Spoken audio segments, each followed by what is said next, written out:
Okay, good afternoon, Atlanta Motor Speedway. Appreciate everybody being here today. And it's great to be here for the 56th Annual Folds of Honor Quick Trip 500. And I'd be remiss not to make sure that you all visit the Quick Trip display over here on our side here. Kyle, in fact, grab something on your way out if you'd like to. But we're pleased to be joined by Kyle Larson. And Kyle, of course, was the 2014 Sunoco Rookie of the Year in the Sprint Cup Series. He drives the number 42 Energizer Chevrolet for Chip Ganassi Racing. And Kyle, certainly you look like maybe the first car out there this afternoon. Just talk about your car and talk about how maybe things went for you in the first part of this test. Yeah, we were all pretty anxious to get out there. I think this is really what I feel like the start of our season is, because this is the majority of size racetracks we run on. So, I was excited to get out there. First car out. Track had a lot of grip at first, so that's why me and Jamie are both up there, I think. But it was fast. I felt like the car really didn't drive much different than how it did with the old rules package. This track's pretty tough to run on, anyways. So the characteristics between the way the car is handled were about the same. So that's good. Nice that Chip Ganassi Racing is 1-2 after this first test. So hopefully we can carry the speed on throughout the rest of the weekend and rest of the year. Okay, thank you, Kyle. If you got a question, raise your hand. Jeff Gluck's got one over there. Dustin. Jeff Gluck, Bob Pockrass. We'll go to Stan and then Rick Minner. Jeff Gluck from USA Today. Did you try the adjustable track bar at all that you can work on, and how was that? Yeah, that last run I did, and I'd played with it before, other testing that we did at the end of last year. But really, so far, when I played with it, I just thought it affected my exit of the corner, where I was hoping it would kind of free up my center of the corner, but didn't really touch that. Just got my exit really loose. So when I went up with the track bar, so. I still got to learn that kind of stuff and how far you can go with it. I think that'll be a really, really neat tool that we get to use as drivers, because when I ran midgets and stuff like that, we had shock adjusters, wing sprint cars. You got wing valve adjusters. So it's nice that they allow us to put a little bit more into the driver's hand. Do you have to tell your team, like, hey, just to let you guys know I did that last run, or do you just do it? I think they can see it right now during the test on the screen. But, yeah, once we get done with today, I'll have to remind them, how far I'm moving it up or down or whatever. So we have a little, gauge on our screen that tells us how far we're moving it. So it's easy to keep track. Let's go to Bob, and then we'll go to Stan, and then to Rick. I'm Bob Pockrass, ESPN. Along those lines, where did you guys elect to put the switch for that? And did your crew chief, has he given you any kind of instructions or orders as far as like how much you can use it during a weekend? No, he hasn't given me any orders on how far or how much I use it. I think that's all up to me right now. Maybe once I start going too far with it, he'll crack the whip. But my gauge is right next to my seat on my left side. Down my leg brace kind of. It's easy access. I don't know where other drivers have it, but that's where me and Jamie have ours. It's just a switch. So I push the switch forward to move it up and back to move it down. Let's go to Stan, over here to Rick Minner. Stan Creekmore with Competition Plus. In addition to what you can do with the car inside, you're also looking at a lower horsepower. You've only got 700 horsepower now versus what you had in previous years. Did the car feel any different on the racetrack because of the change in horsepower? I really didn't notice anything. I thought it still came up to speed pretty well.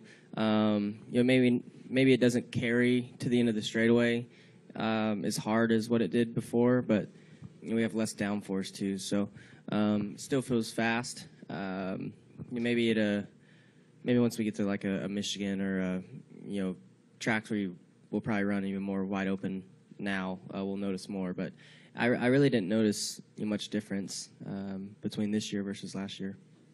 Let's go over here to Rick Minner. Rick Minner of Racing Today. Going back to the track bar, is that something you anticipate adjusting some as you go in a tire run or during caution, or maybe tuning yourself up for a green, white, checkered? I mean, how do you expect to use it during a race? Yeah, for sure. I think, when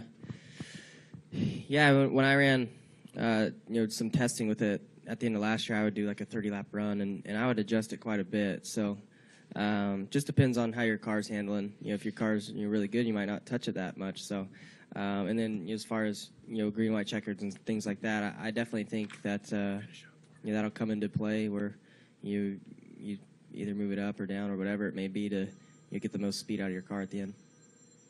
Any additional questions? We'll go to Chris and then Kenny. Oh, hit Kenny first. Go ahead, Dustin. Kenny Bruce with NASCAR.com. Kyle, this kind of I don't know if it's an obvious answer to this or not, but does this mean we won't see crewmen fooling with the track bar adjustments when you guys come in on pit road any longer? What's that? Does this mean with the track bar adjustment that you guys have that we won't see crewmen making the adjustment? Normally we see that on pit road when you guys come in. Are we no longer going to see that because you guys can handle it yourself or what? Well, I think they can still make wedge adjustments and things like that. So, I think we'll just do the track bar ourselves. But less mistakes on pit road. Probably since they'll be doing less things. So, it's easier for us just to move a switch than them to crank some rounds in it. Kyle Kirsten, catchfence.com. Everybody says that this could be the weekend that you score your first Cup victory. Do you think that this is the place that you can do it at? And then also last night you went to the Sacramento game. Can you talk a little bit about that? Because it seemed like you got a lot of play for that. I don't know. It's I would like to win anywhere. I mean, this is our next race, so I would definitely like to win. I enjoy the mile-and-a-half tracks the best, but Harvick's really, really good here, so he'll probably be the one to beat. And then as far as the Sacramento Kings game, me and Caitlin and Owen we went out there for her grandmother's funeral. So got to spend a couple days out there, and then last night I had a red eye, and the Kings Arena is really close to the airport. So I just rounded up a few of my friends and my dad, and we got some tickets and went to the Kings game. So it's fun. I hadn't been there to a Kings game in probably 6 or 7 years, so it was cool to go back and watch them win, and made my flight, so made it here. No, I don't remember taking off, and I barely remember landing, so I slept great, and then I drove here and slept in until about 11:30. Kyle, you talk about kind of looking at this as sort of the real start of the season. I'm just curious how some of you kind of deal with the grind of week after week. I mean, the season is so long, very few off weeks. What are some of the little things you use? Daytona, it's easy to get hyped up for, but once you sort of get into this sort of week after week of just kind of the grind of the schedule, how do you kind of cope with that and make sure you keep your focus? Well, I think